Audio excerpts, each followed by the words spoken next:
बिहार सरकार के मुख्य सचिव बनाए गए अरुण कुमार सिंह। कांग्रेस कार्यकर्ताओं में खुशी का माहौल, मिठाई बांटकर कार्यकर्ताओं ने मनाई खुशी।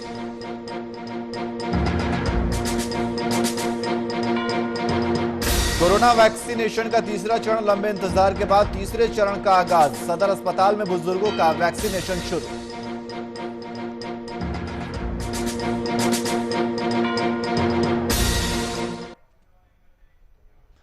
नमस्कार, मैं नियाज खान और आप देख रहे हैं वीआईपी न्यूज। अब सीधे रुख करते हैं खबरों की ओर। बंगाल में होने वाले विधानसभा चुनाव की सरगर्मी बंगाल के साथ बिहार और झारखंड में बखूबी देखने को मिल रही है। बंगाल में बीजेपी के खिलाफ आरजेडी ने टीएमसी को समर्थन देने का फैसला किया है। इसकी जानकारी मृत्युंजय तिवारी ने दी है। बता दें कि बीते दिन सीएम ममता बनर्जी से नेता प्रतिपक्ष तेजस्वी यादव ने मुलाकात भी की थी। हर राज्यों की परिस्थितियां अलग अलग होती हैं। बंगाल में बीजेपी को रोकने के उद्देश्य से राजद ने तृणमूल कांग्रेस ममता दीदी को अपना अनकंडीशनल सपोर्ट दिया है। बंगाल में बीजेपी को रोकने के लिए ममता दीदी मजबूती के साथ खड़ी हैं। तो ममता दीदी को और मजबूती प्रदान करके बंगाल में बीजेपी को घुसने नहीं दिया जाएगा। इसी संकल्प के साथ हमारे नेता आदरणीय लालू प्रसाद जी ने, श्री तेजस्वी यादव जी ने ये फैसला लिया है कि राष्ट्रीय जनता दल मजबूती के साथ ममता दीदी के समर्थन में वहां बंगाल में खड़ी। हर राज्यों की परिस्थितियां अलग अलग होती हैं।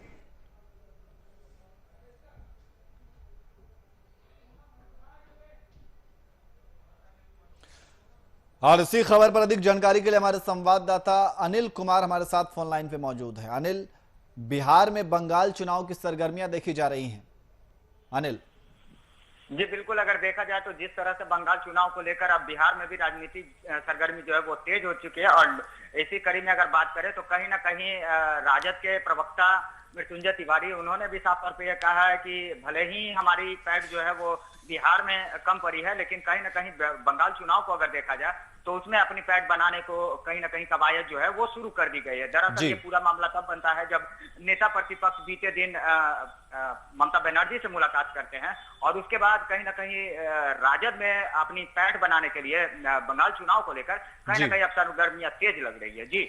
जी, तो आरजेडी ने ये टीएमसी को समर्थन देने का भी फैसला कर लिया है, ऐसा कहा जा रहा है। जी बिल्कुल, अगर देखा जाए तो कहीं ना कहीं आरजेडी पूरी टीएमसी के समर्थन को उतर गई है। और नेता प्रतिपक्ष की अगर मुलाकातों की बात करें तो इशारा उस ओर भी दिख रहा है कि अब बंगाल चुनाव को लेकर कहीं ना कहीं जो चुनाव का ऐलान जो हो गया है, तारीखों का ऐलान जो हुआ है, उसमें कहीं ना कहीं राजद अब पूरी तरह से कूद चुकी है और कहीं ना कहीं टीएमसी को भी समर्थन देने को तैयार है। जी, बहुत बहुत शुक्रिया अनिल तमाम जानकारी के लिए।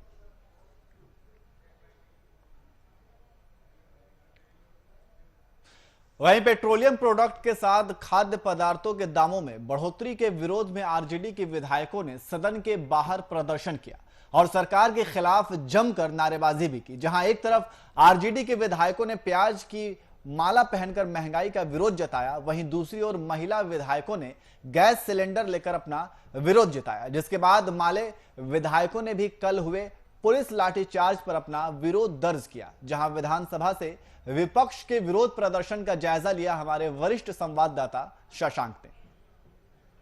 आज बिहार विधानसभा सत्र होने से पहले राजद के कार्यकर्ता महंगाई के मुद्दे को लेकर, गैस सिलेंडर के दाम को लेकर और पेट्रोलियम प्रोडक्ट्स के दाम को लेकर सदन के बाहर हंगामा कर रहे हैं। और तमाम लोगों ने जो प्याज का माला पहनकर, देखिए इस वक्त ये लोग प्याज का माला पहने हुए हैं और यहाँ पर विरोध प्रदर्शन कर रहे हैं। वहीं महिलाएं, जो महिला विधायक हैं, वो सर में गैस का सिलेंडर रखे हुए हैं और बढ़े हुए गैस के दामों को, जो एक महीने में 5 बार गैस के दाम बढ़ाए गए हैं, उनको लेकर कहीं ना कहीं वो विरोध कर रहे हैं।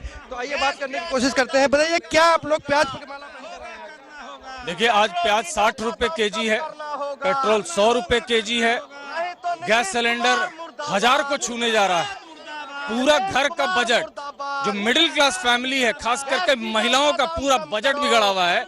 और आप हरदम देखे होंगे जब एनडीए की सरकार थी, यूपीए की सरकार थी, तो एनडीए के लोग, यहाँ तक कि जो अभी मंत्री बनी हुई है स्मृति ईरानी जी, वो प्याज का माला पहनकर और गैस सिलेंडर सर पे रख के उस समय विरोध कर रही थी।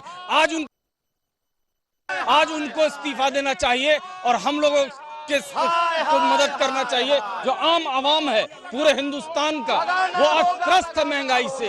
जो महंगाई के खिलाफ में इनको मैंडेट मिला है, आज उसका अपमान कर रहे हैं ये लोग। महंगाई के मुद्दे को लेकर इस वक्त है यहाँ पर भाई वीरेंद्र जी। भाई वीरेंद्र जी, आज आप लोग बहुत ज्यादा देखिए, महंगाई चरम सीमा पर पहुंच गया है।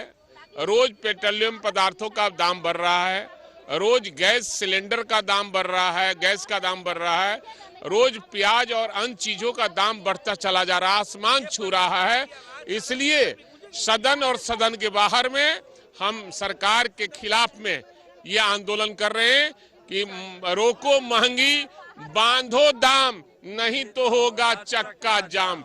ये नारा देकर हम लोग आपके बीच में हम आए। सदन के अंदर भी आप लोग कुछ ऐसा ही करने वाले हैं? निश्चित रूप से महंगाई एनडीए की सरकार में बढ़ी है और इसको लेकर हम लोग आंदोलन करने का काम करें। अब हमारे साथ ये महिला है, पहले मंत्री थी, पूर्व मंत्री हैं। बताइए नेता जी, क्या बड़ा अजीब सा प्रदर्शन है आपका, सिलेंडर काफी भारी ले रखा है। एक महीना में जो 125 बढ़ा है, पेट्रोलियम पदार्थ भी बढ़ रहे हैं, आए दिन प्याज का दाम भी बढ़ रहे हैं, आम के जेब खाली हो रहे हैं, कोई नया काम हो नहीं रहा है, केवल महंगाई बढ़ रहा है। हम महिला होने के नाते हम लोग को भी कर्तव्य बनता है, हम लोग भी बाल बच्चे परिवार है। इतना महंगा सिलेंडर खरीदने के जो आम आदमी है उसका जेब एकदम ढीला, उन लोग उनका हैसियत नहीं है कि इतना महंगा जो बढ़ रहा है दाम सिलेंडर का वो खरीद सके। इसीलिए वो लोग चूल्हा पर बना रहे हैं। माननीय प्रधानमंत्री के चूल्हा पर मत आँख खराब हो रहा है, जब वो सब्सिडी भी धीरे धीरे खत्म हो रहा है। और बहुत सारे ऐसे हैं लाभुक गैस के, उनके सब्सिडी भी नहीं आ रहे। गैस को तो दाम बढ़ रहे हैं लेकिन सब्सिडी के दाम नहीं बढ़ रहे हैं। इसीलिए हम लोग चाह रहे हैं इस महंगाई पर रोक लगे, गैस का दाम घटे, ताकि आम सबको राहत मिल सके। ये थी मंत्री जो थी, पूर्व मंत्री हैं। और देखिए, इस वक्त पूरी तरह से विरोध प्रदर्शन है और महंगाई को, बढ़ती हुई महंगाई को लेकर राजद का ये प्रदर्शन है सदन के बाहर। और इनका कहना है, जो भाई वीरेंद्र मुख्य प्रवक्ता भी हैं और सचेतक भी हैं, उनका कहना है कि ये विधानसभा का सत्र जब अंदर ये लोग जाएंगे तो आज पूरी तरह से महंगाई के मुद्दे को लेकर, चाहे वो पेट्रोलियम प्रोडक्ट्स हो, पेट्रोल डीजल का दाम हो, या फिर उसके अलावा तमाम जो रसोई गैस के दाम बढ़ रहे हैं, प्याज के दाम बढ़ रहे हैं। इसके अलावा देखिए, एक और प्रदर्शन इस वक्त चल रहा है, जो माले के लोग हैं, ये लोग यहाँ पर इस वक्त प्रदर्शन कर रहे हैं। बताइए, कौन कौन से मुद्दे को लेकर आज आप लोग यहाँ पर? हम लोग का मुद्दा ये है कि बिहार के अंदर लोकतंत्र बचेगा कि नहीं बचेगा, या कोई भी लोकतांत्रिक सवाल को, लोकतांत्रिक मांग को ये सरकार लाठी तंत्र से दबा देगी। कल हमने देखा कि बिहार के तमाम छात्र नौजवान 19 लाख रोजगार और परीक्षाओं में जो धांधली हो रही है उसके खिलाफ जब सड़क पर उतरे तो गांधी मैदान से जेपी चौक तक आते आते तक पुलिस ने वाटर कैनन और लाठीचार्ज और आंसू गैस छात्रों के ऊपर चलाए, यहाँ तक कि गंदा पानी छात्रों के ऊपर फेंका गया। जो वहां पे विधायक दल के लोग थे उनके ऊपर लाठियां चली। आम छात्रों में कम से कम 20 लोगों का सर फटा है, जिनकी हालत गंभीर है। ये सरकार एक तरफ तो रोजगार नहीं दे रही है और हर तरह की मांग को सरकार खुलेआम दबा दे रही है। क्या सदन में आप लोग का एक्शन होगा? बिल्कुल एक्शन है। हम तो सरकार से ही पूछना चाहते हैं कि क्या आपने संविधान के उन पन्नों को फाड़ दिया जो संविधान कहता है कि देश के अंदर जब भी हम असहमत होंगे, जब भी हमें लगेगा कि सरकार ने जो हमसे वादा किया उसको पूरा नहीं कर रही है, तब शांतिपूर्ण तरीके से, लोकतांत्रिक तरीके से हम आकर के आंदोलन कर सकते हैं। सरकार नहीं चाहती है कि जनता सड़क पर उतरे। इसके लिए इन्होंने, आपने देखा कि कुछ दिन पहले ही फरमान जारी किया था कि आप सोशल मीडिया पर नहीं लिख सकते, आप धरना नहीं दे सकते हैं। तो ये संवैधानिक और लोकतांत्रिक अधिकारों का हनन है, उस पर हमला है। कल 19 लाख रोजगार को लेकर के, मांग को लेकर के बिहार भर के नौजवान आए थे। हम लोग विपक्षी पार्टियों के विधायक हैं, हमारी ये जवाबदेही है कि जब जनता सड़क पर होगी तो हम सरकार का ध्यान उस आंदोलन की ओर आकृष्ट कराना चाहेंगे। हम लोग गए थे उस आंदोलन में, हमने प्रशासन से बातचीत किया, हमने कहा कि भाई बात कीजिए, किसी मंत्री से बात करवाइए इन लोगों को। लेकिन जैसे ही हम लोग पहुंचे, हम लोग के ऊपर सेंटर करके विधायकों के ऊपर लाठीचार्ज किया गया, हम लोगों को पहले मारा गया, कई लोगों के सर फटे हुए हैं, कई लोग अस्पताल में एडमिट हैं। तो ये साफ तौर पर जो है, ये बिल्कुल हम सदन में उठाएंगे, सदन का ध्यान आकृष्ट कराएंगे इसकी तरफ। ये थे माले के विधायक हैं। इनका कहना है कि रोजगार के मुद्दे को लेकर, चाहे महंगाई हो, चाहे किसानों के मुद्दे को लेकर हो, जब भी लोग सड़कों पर उतर रहे हैं, सरकार का दमनकारी रवैया है और दमनकारी रवैया नहीं चलेगा। इसका विरोध सदन के बाहर भी होगा और सदन के अंदर भी होगा, यानी सदन से सड़क तक संग्राम होगा। और देखना है कि आज की विधानसभा की कार्रवाई कैसी होती है। हालांकि अभी जो बातें हो रही हैं उसके मुताबिक महंगाई को लेकर और खास करके जो कल छात्रों पर, जो माले के कार्यकर्ताओं, माले के विधायकों पर पुलिस का लाठीचार्ज हुआ है, उसके विरोध में सदन में हंगामा होने की बहुत ज्यादा संभावना है। पटना के विधान परिसर से कैमरा पर्सन सतृषि के साथ मैं शशांक। आज तो खबरों पर आगे बढ़ते हैं। झारखंड विधानसभा सत्र का आज तीसरा दिन है और तीसरे दिन भी विधानसभा परिसर के बाहर पक्ष और विपक्ष में नारेबाजी का दौर चल रहा है। एक तरफ सत्ता पक्ष के लोग बढ़ती महंगाई को लेकर प्रदर्शन कर रहे हैं, तो वहीं दूसरी तरफ विपक्ष रोजगार के मसले पर वर्तमान सरकार को घेर रही है।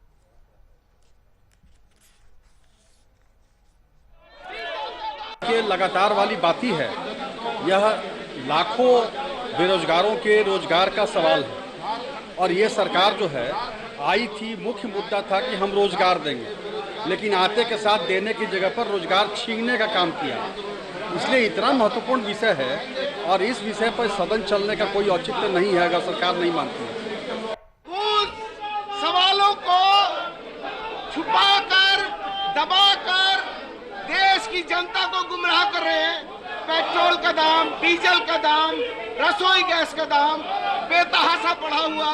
कहाँ है स्मृति ईरानी जी, कहाँ हैं और लोग जो बात बात में आंदोलन करते थे और कृषि का काला कानून लाकर इस देश को बंधक बनाने का प्रयास हो रहा है।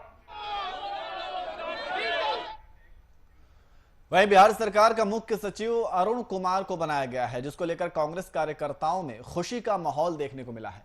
वहीं कैमूर जिले के भभुआ शहर के एकता चौक पर कांग्रेस कार्यकर्ताओं ने खुशियां मनाई। कार्यकर्ताओं ने पटाखा फोड़कर और खुशी और मिठाई बांट करके खुशी मनाई।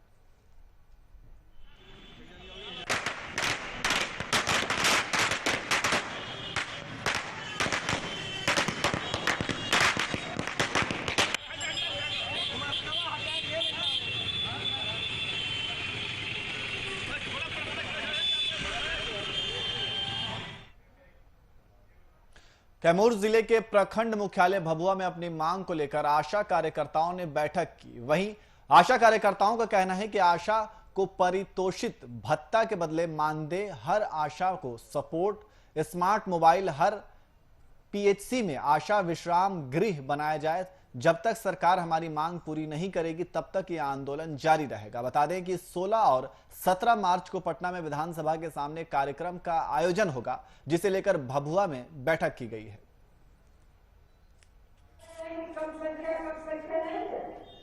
120 पीएससी में पूरे बिहार में निर्माण हुआ है, तो भभुआ के तमाम पीएससी में और पूरे जिला में कैमूर के तमाम पीएससी में यहाँ पर आशा विश्राम गृह का निर्माण किया जाए। इसके साथ ही कि जो भभुआ में दलाल के जरिए काम करवाया जाता है, तो ये तमाम पीएससी में जो दलाली सिस्टम सरकार लागू कर रही है, जो यहाँ का पीएससी दलाली सिस्टम लागू कर रहा है, उसको बंद किया जाए, कमीशन खोरी बंद किया जाए। इन्हीं तमाम सवालों को लेकर के यह कार्यक्रम 16-17 मार्च को है और इसके लिए ही, इसकी पूरी तैयारी के लिए अनुमंडल स्तरीय कार्यक्रम ये हम लोग आज कर रहे हैं, कन्वेंशन कर रहे हैं।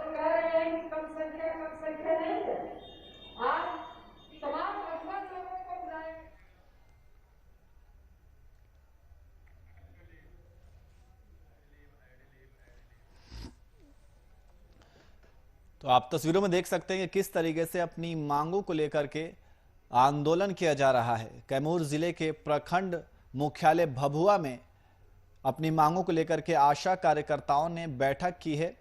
वहीं आशा कार्यकर्ताओं का कहना है कि आशा को पारितोषित भत्ता के बदले मानदेय, हर आशा को स्मार्ट मोबाइल, हर पीएचसी में आशा विश्राम गृह बनाया जाए। वहीं कोविड-19 से 1 साल तक लड़ने के बाद आम जनजीवन अब धीरे धीरे सामान्य होता जा रहा है। मास्क का प्रयोग, सैनिटाइजर का इस्तेमाल और सोशल डिस्टेंसिंग का पालन कोरोना से जारी जंग में अहम हथियार साबित हुए हैं। अब जब कोरोना का टीका आम लोगों के लिए उपलब्ध हो चुका है, वो दिन दूर नहीं जब हम कोरोना से जारी जंग को पूरी तरह से जीत लेंगे। लेकिन इस जीत की राह में कई बाधाएं हैं, जिन्हें जितनी जल्दी दूर कर लिया जाए, जीत उतनी आसान होगी। कोरोना टीकाकरण के तीसरे चरण के ग्राउंड जीरो की क्या है स्थिति, देखिए हमारी ये खास रिपोर्ट।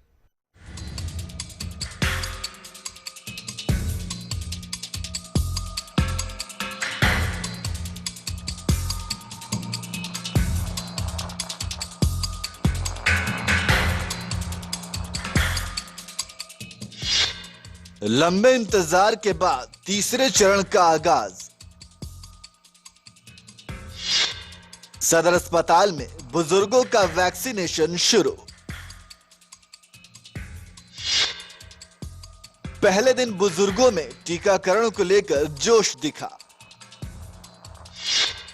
रजिस्ट्रेशन के दौरान टूटी कतार। आपस में उलझे लोग। कोरोना महामारी के खिलाफ जारी जंग में देश भर में कोरोना वैक्सीन के तीसरे चरण की शुरुआत हुई।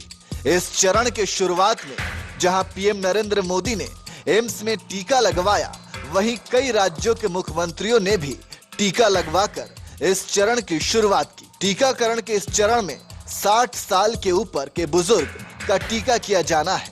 इसके साथ ही 45 से 60 साल तक के उन लोगों को भी कोरोना का टीका दिया जाएगा जो गंभीर बीमारियों से जूझ रहे हैं।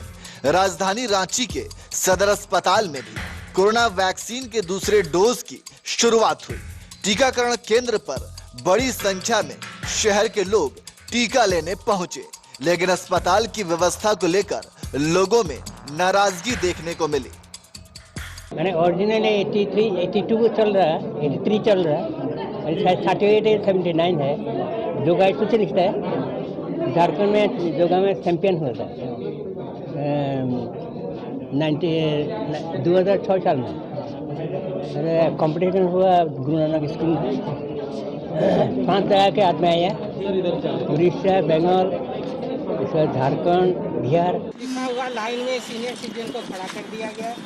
2-2.5 घंटा बिना किसी डिस्टेंस के साथ खड़े रहे। दरवाजे पर जब पहुँचे हैं तब लोगों को बता रहे हैं कि पोर्टल में, उनके पोर्टल में नहीं दिखा रहा है, जबकि हम लोग प्रिंट आउट लेकर अपना रजिस्ट्रेशन का प्रिंट आउट भी लेकर नहीं दिखा रहे हैं।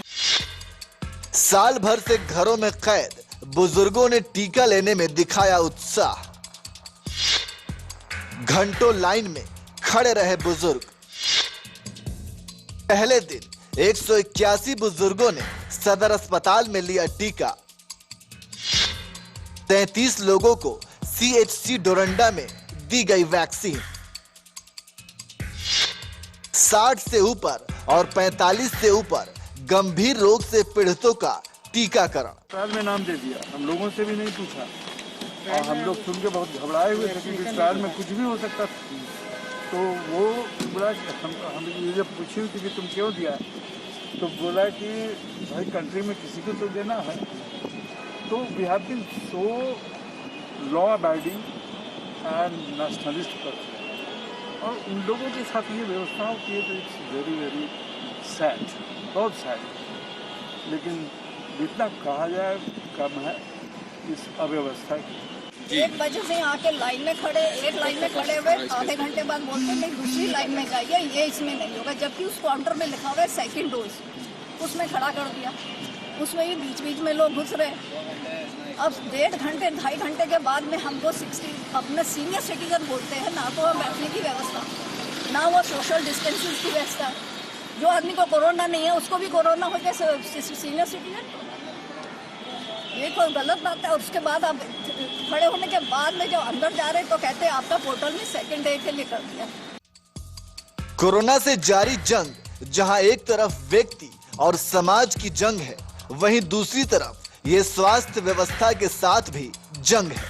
भारत की स्वास्थ्य सेवाएं विकसित देशों के तुलना में काफी कमजोर हैं और शायद यही वजह है कि इस जंग में जीत थोड़ी मुश्किल जरूर है पर नामुमकिन नहीं। टीका का इजाद कर भारत ने जहां पूरे विश्व को जीत की राह दिखाई है, वहीं इस टीके को भारत की समस्त जनता तक पहुंचाकर नया मिसाल कायम करना है। ऐसे समय में जरूरत है व्यवस्था में सुधार लाकर इसे आम जनता तक मुहैया कराया जाए। हम कह सकते हैं कि संजीवनी बूटी, और जिस प्रकार हनुमान जी ने संजीवनी बूटी लाकर लक्ष्मण जी को बचाया था, आज देश में यह संजीवनी बूटी घर में निर्मित दुनिया की सबसे सस्ती वैक्सीन, और आज हम गर्व से कह सकते हैं कि हाँ, हम उस भारत के नागरिक हैं जिसने दुनिया में सबसे सस्ती वैक्सीन इजाद की। हम उस भारत के नागरिक हैं कि एक भी नागरिक को कोरोना काल में भूख से नहीं मरने दिया। देखिए, वैक्सीनेशन के लिए वैसे सभी अस्पतालों को चिन्हित किया गया है। जो आयुष्मान भारत योजना, CGHS या स्टेट के किसी भी प्रोग्राम से जिसमें इंश्योरेंस प्रोग्राम है उससे संबद्ध हैं, उन लोगों को चिन्हित किया गया है। अब वो लोग के ऊपर है कि वो लोग ज़्यादा से ज़्यादा संख्या में लोगों को मोबिलाइज करके अपने यहाँ टेस्ट करवाएं। कोरोना के टीके को आम जनता को मुहैया कराना स्वास्थ्य विभाग की जिम्मेदारी है। साथ ही विभाग की जिम्मेदारी है इसे सुचारू रूप से बिना किसी परेशानी का मुहैया कराया जा सके। अब ये देखना अहम होगा कि शुरुआती घालमेल के बाद विभाग और प्रशासन कितनी जल्दी इसमें सुधार ला पाता है। वीआईपी न्यूज के लिए रांची से संवाददाता आशीष कुमार की रिपोर्ट।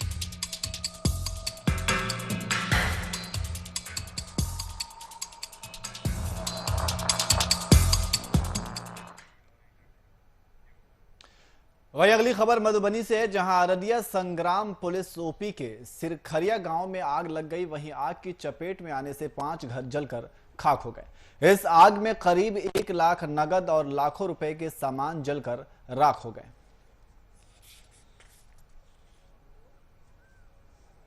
लोग शादी में गए हुए थे और शादी में थोड़ा उधर में लेट हो गए। इधर आए तो सब खा पी के सो गए और हम बाहर से भी आए थे 10-15 दिन पहले। 50,000 रुपया हमारे पास था देने वाले किसी को, कर्जे वाले को। सर हमारा पैसे भी जल गए, पूरा बक्सा है कि सब कुछ जल गया, कुछ भी नहीं बचा। आग लगले सर समाहित बियाह हमरा लड़की का भ रहल छले। हम सब कोई बियाह शादी में बिजी छलिए। 1-1.5 बजे रात में बियाह शादी ब्रह्म बाबा स्थान में करवा कर सब एलिए घर में। खाना पीना जेना जे भेले से क क सब विश्राम केलके आ वही 10-15 मिनट के बाद एकाएक आगि मतलब की कहे छै लग गेले घर में। सब कुछ जे छले लता कपड़ा अन्न पानि दुनियादारी से सब वही में जरि गेले। कोई मौका नहीं मिलले कुछ उठबे के न कुछ करे के।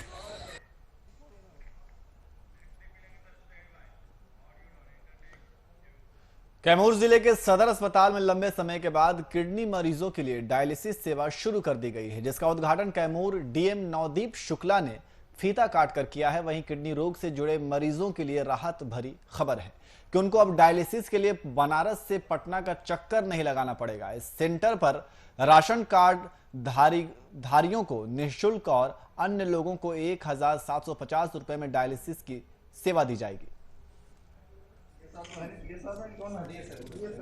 हुए हर्ष हो रहा है, काफी अच्छी पहल थी। इसमें राज्य स्वास्थ्य समिति और अपोलो हॉस्पिटल्स के बीच पीपीपी मोड पार्टनरशिप हुआ है।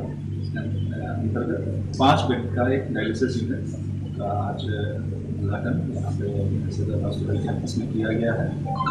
5 मशीन यहाँ पे है, बेड मशीन है और एक डॉक्टर भी और जो टेक्निकल स्टाफ है वो भी अपोलो के द्वारा उपलब्ध होता है। जितने भी हमारे लोग हैं जिनके पास राशन कार्ड है उनके लिए यहाँ पर निःशुल्क सुविधा उपलब्ध कराई जाएगी। और ये जिनके पास राशन कार्ड नहीं है उस केस में पर सिटिंग 1745 रुपये का चार्ज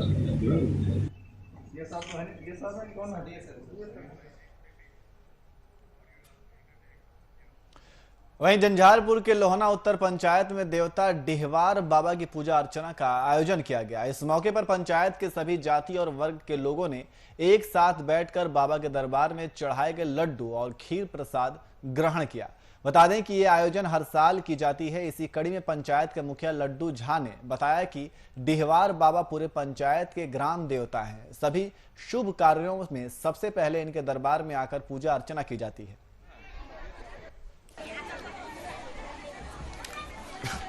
प्रचलन चालू है, बाबा का पूजा हो रहा है और हम लोगों के गांव में कोई भी आफत आसमानी आता है तो हम लोग बाबा के चरण में आते हैं तो सबका दुख दूर हो जाता है और बाबा हमेशा हम लोगों के आगे बढ़ाने के लिए एकदम संकल्पित रहते हैं। और हम लोग साल में हर बार 3,000 4,000 आदमी का आयोजन करते हैं। यहाँ पर सारा आदमी आता है, प्रसाद ग्रहण करता है और बाबा से मनोकामना का सभी का